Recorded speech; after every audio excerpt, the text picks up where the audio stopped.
Abidjan revêtu aux couleurs nationales. Normal, nous sommes le 7 août 2016, marquant le 56e anniversaire de l'indépendance de la Côte d'Ivoire. Ces drapeaux, orange, blanc, vert, sont accompagnés de réjouissances comme ici en Dautré où des amis font la fête.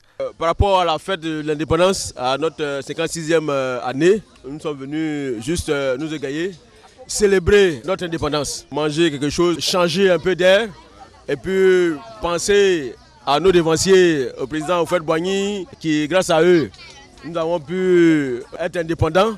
Merci aussi au président actuel qui fait pas mal d'efforts pour le maintien de ce pays. Aujourd'hui c'est la fête de réjouissance, puisque les Blancs nous ont fatigués. Aujourd'hui nous sommes indépendants, nous sommes retrouvés en frères en train de consommer et prendre quelque chose. Mais c'est une indépendance particulière, parce qu'on parle d'émergence.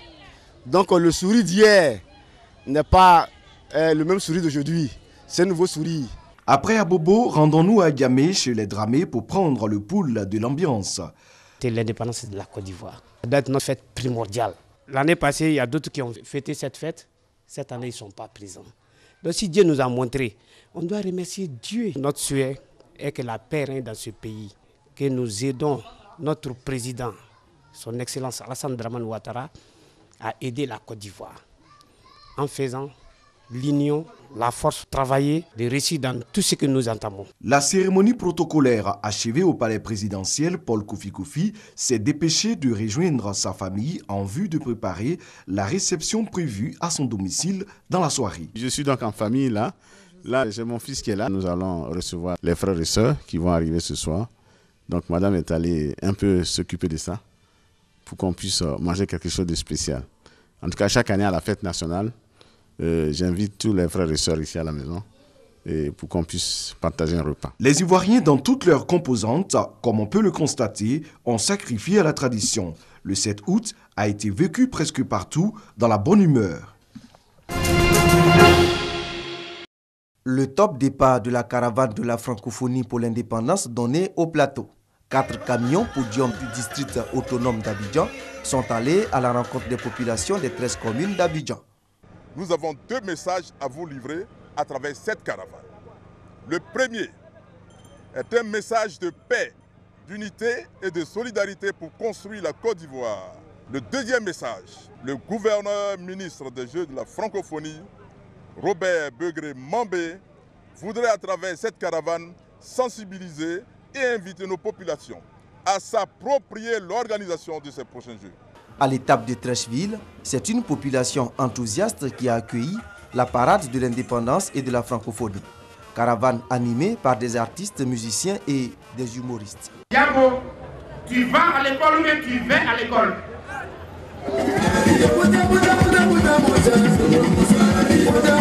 Le Magnifique et l'ensemble des artistes ont célébré avec les populations abidjanaises les 56 ans de la Côte d'Ivoire en les invitant à garder en mémoire le rendez-vous des Jeux de la francophonie de 2017, le tout dans une belle ambiance à la grande joie des participants. Après les festivités de l'an 56, le district d'Abidjan entend poursuivre la mobilisation pour le succès des Jeux de la francophonie. Le ministre chargé des Jeux de la francophonie, Robert Begré-Mambé, promet parrainer dans les prochains jours des sports de masse dans toutes les communes d'Abidjan.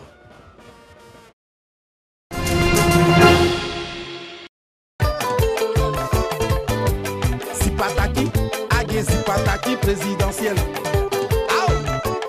Décédé le 17 avril dernier en France suite à un arrêt cardiaque, Lago Ibo Juste, connu sous le nom de Dika Eliadé, sera inhumé le samedi 13 août à Lago Gué, village situé dans le département d'Issia. Les artistes de Côte d'Ivoire lui rendront un dernier hommage à la place CPN de Yopougon. Après l'inhumation, un best-of de Dika Eliadé sera mis en vente, suivi de la publication d'un document témoignage sur son parcours et son œuvre. Ce document est réalisé par d'éminents professeurs et hommes de culture, dont Seribaï et Ziggy Kolia. Les obsèques de Dika Eliadé vont coûter environ 10 millions de francs CFA.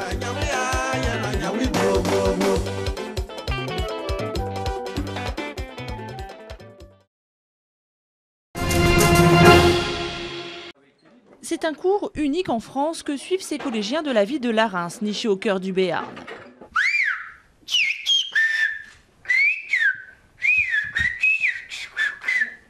Ici, les élèves de la classe français-occitan n'apprennent pas seulement la langue de leurs ancêtres, mais aussi le sifflement en langue occitane.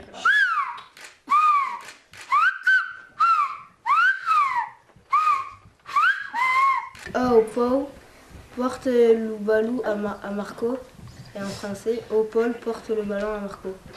C'est grâce à leurs professeurs que les jeunes ont pu redécouvrir une technique perdue au fil des décennies. Le langage sifflé, ce n'est jamais que de la parole sifflée. On essaie de siffler la parole, de siffler les mots, les phrases.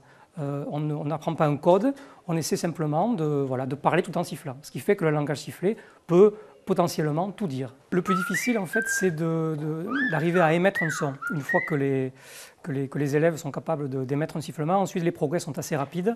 À l'instar de Paul ou Rémi, depuis 2 ans, ils ne manquent aucun cours et peuvent tenir des petites conversations aujourd'hui. Là, c'est sifflé, c'est ludique. C'est intéressant, c'est mieux que les autres matières qu'on a ici. Pourquoi ? Parce qu'il n'y a pas de cahier, il n'y a pas de contrôle, c'est juste, on s'amuse.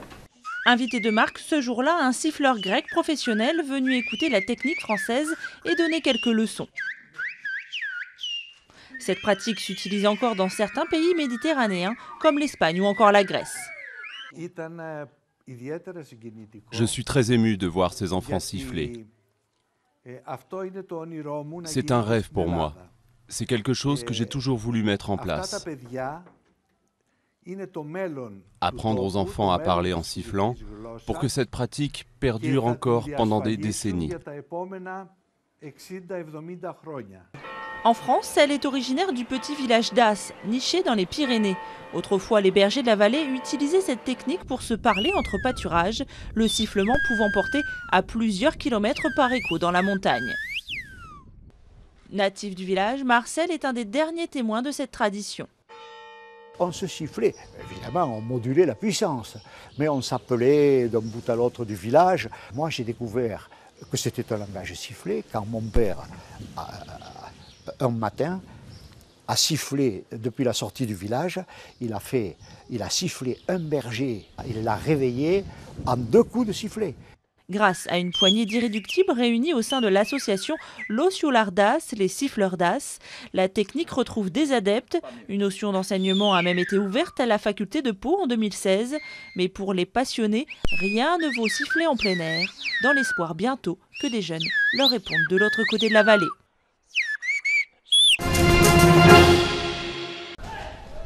Un physique discret qui permet à Ayaka Miyauchi de marcher incognito dans les rues de Tokyo.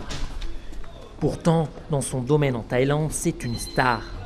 Car le petit tigre, c'est son surnom, et sextuple championne du monde de boxe thaï.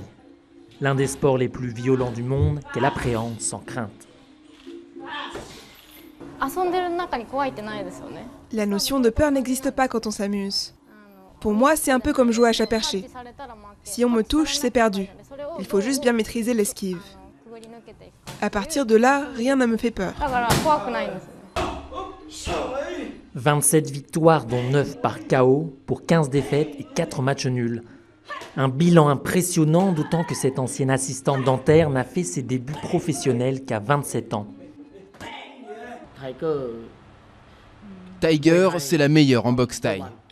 Elle est très forte pour les coups de pied, les coups de poing, les coups de coude et les coups de genou. Elle est très forte dans tous les domaines. Quand elle ne s'entraîne pas, Ayaka donne des cours de fitness, à base de kickboxing bien sûr, car malgré son talent et ses succès, ses combats ne lui rapportent pas assez pour gagner sa vie. Mais peu importe pour la boxeuse dont l'ambition est plus vaste que le ring.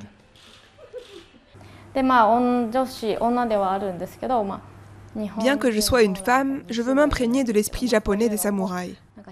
Un esprit de conquérant. C'est ma devise favorite. À